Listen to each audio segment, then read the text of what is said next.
آج کے زمانے میں پوری دنیا میں پائی جانے والی سب سے بڑی مچھلی بلو ویل ہے۔ حتیٰ کہ اگر ہم بلو ویل کا موازنہ پوری دنیا کے تمام جانوروں سے بھی کریں تب بھی یہ دنیا کا سب سے بڑا جانور ہوگا۔ یہ زمین 450 کروڑ سال پرانی ہے، تو کیا اتنے لمبے عرصے میں کوئی بھی ایسا جانور نہیں ہے جو بلو ویل سے بڑا آیا؟ یہاں ایک ڈاؤٹ یہ کریٹ ہوتا ہے کہ بلو ویل کو مچھلی کہنا صحیح ہوگا یا غلط، کیونکہ یہ ایک میملز کی سپیشیز ہے۔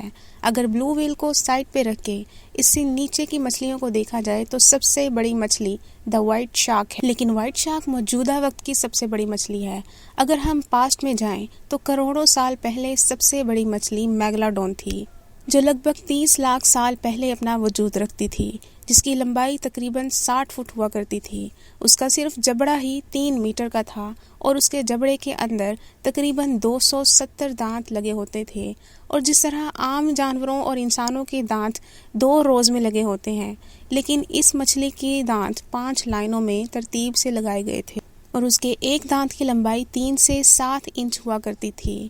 میگلاڈون کا دانت اگر ٹوٹتا تو حیرانگی کی بات یہ ہے کہ اس کو دوبارہ سے بننے میں صرف 1 یا 2 دن لگتے تھے۔ جب میگلاڈون مچھلی اپنے شکار پر حملہ کرتی تھی تو حملے کے دوران وہ شکار پر تقریباً 10 ٹن کا پریشر ڈالتی تھی، جو اتنا زیادہ تھا کہ کچل دینے کے لیے کافی تھا۔ حتیٰ کہ میگلاڈون مچھلی کچھوے کے شیل کو بھی آسانی سے توڑ ڈالتی تھی۔ میگلاڈون کا وزن 100 ٹن کے قریب ہوتا تھا۔ کیونکہ یہ سائز میں اتنی بڑی ہوا کرتی تھی، اسی لحاظ سے اسے کافی ہیوی خوراک کی بھی ضرورت ہوتی تھی۔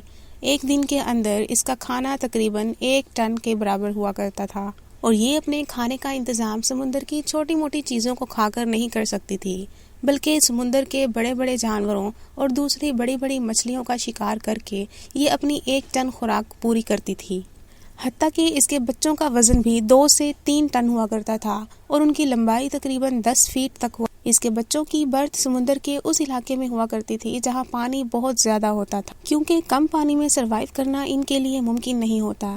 یہی وجہ تھی کہ میگلاڈون اپنے شکار کے لیے سمندر کی سطح پر نہیں آتی تھی، بلکہ سمندر کی گہرائی میں ہی رہ کر بڑے بڑے جانوروں کا شکار کرتی تھی۔ لیکن سوال یہاں پر یہ پیدا ہوتا ہے کہ آخر میگلاڈون ناپید کیسے ہوئی؟ حالانکہ یہ دنیا کا اتنا بڑا جانور تھا اور اتنا طاقتور تھا، اس کے باوجود اس کے ناپید ہونے کے پیچھے کیا وجہ بنی؟ اس کے بارے میں کافی ساری تھیوریز بنی، جن میں سے ایک تھیوری ہم آپ کو بتانے جا رہے ہیں۔ اس ویڈیو کو لائک کریں، ہمارے چینل کو سبسکرائب کریں اور بیل آئیکن ضرور پریس کریں۔ اس تھیوری کے مطابق وقت گزرنے کے ساتھ ساتھ ایولیوشن میں تبدیلی آتی رہی۔ جیسے جیسے وقت میں تبدیلی آئی ویسے ویسے مچھلیوں کی تعداد بھی بڑھتی رہی۔ چھوٹی مچھلیاں اپنی تعداد میں اضافہ کرتی رہیں اور وقت کے ساتھ ساتھ ٹیمپریچر میں تبدیلیاں بھی آتی رہیں۔ میگلاڈون مچھلی کے بارے میں یہ حقیقت سامنے آئی کہ یہ مچھلی گرم جگہ پر سروائیو کر سکتی ہے۔ کسی ٹھنڈے علاقے میں سروائیو کرنا اس کے لیے مشکل ہوتا تھا۔ جیسے جیسے وقت گزرتا گیا ٹیمپریچر میں تبدیلی آتی گئی، سمندر کے اندر ٹیمپریچر میں کمی آئی۔ میگلاڈون کی اسپیشی سے تعلق رکھنے والی تمام مچھلیاں ٹھنڈے علاقوں سے گرم علاقوں کی طرف مائیگریٹ کر گئیں۔ اب یہاں پر مسئلہ یہ تھا کہ وہ تمام مچھلیاں جن کو یہ اپنی خوراک کے طور پر استعمال کرتی تھیں وہ گرم علاقوں میں نہیں رہتی تھیں، بلکہ وہ انہی ٹھنڈے علاقوں میں رہتی تھیں جس علاقے کو یہ پیچھے چھوڑ آئے۔ تو یہاں پر ان کو خوراک کی کمی کا سامنا کرنا پڑا، اور جب شدید حالات ہوئے تو ان مچھلیوں کو اپنے ہی بچوں کو بھی کھانا پڑا، اور ایک دوسرے کو کھاتے کھاتے ان کی نسل ختم ہو گئی۔ یہ سب تو سائنسدانوں کی پیش کردہ تھیوری کی ایکسپلینیشن تھی، لیکن تھیوری غلط بھی ہو سکتی ہے۔ یہاں ایک اور سوال پیدا ہوتا ہے کہ کیا آج بھی میگلاڈون دنیا میں موجود ہے؟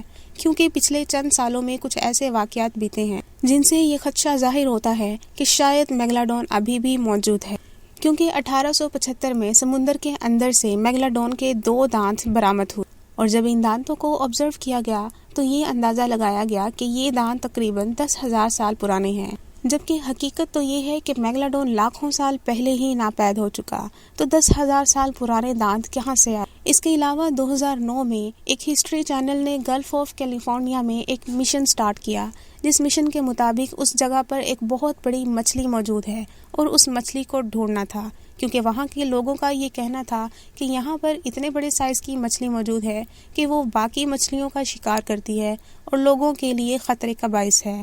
ان کے مطابق یہ مچھلی تقریباً 45 فٹ لمبی تھی۔ اب اتنے بڑے سائز کی مچھلی وائٹ شارک تو بالکل نہیں ہو سکتی، اس لیے سائنسدانوں کو یہ اندیشہ تھا کہ ہو سکتا ہے کہ یہ میگلاڈون ہی ہو۔ لیکن ان تمام چیزوں کے بارے میں تھیوریز بنتی اور ریجیکٹ ہوتی رہتی ہیں، کیونکہ تھیوری پوری طرح سے حقیقت نہیں ہوتی، یہ صرف ایک اندازہ ہوتا ہے۔ جب تک کہ اس کو ثابت نہ کر دیا جائے، اس میں سے کسی بات کو سچ نہیں مانا جا سکتا۔ کوئی حقیقت تبھی ثابت ہو سکتی ہے جب تک کہ اس کا پورا نالج حاصل کر کے اس کو پوری طرح سے ثابت نہ کر دیا جائے۔ لیکن ترقی کے اس دور تک پہنچ کر بھی ہم آج صرف 5% پانی کے اندر کی دنیا کو جانتے ہیں، لیکن وقت کے ساتھ ساتھ علم کی دنیا میں تلاش جاری رہے گی اور ان تمام سوالات کے جوابات بھی ملتے رہیں گے۔ ویڈیو کے اختتام سے پہلے آپ سے درخواست ہے کہ چینل کو سبسکرائب کر دیں اور ویڈیو کو لائک کرنا مت بھولیں اور کمنٹ سیکشن میں اپنی رائے ضرور دیں۔ شکریہ۔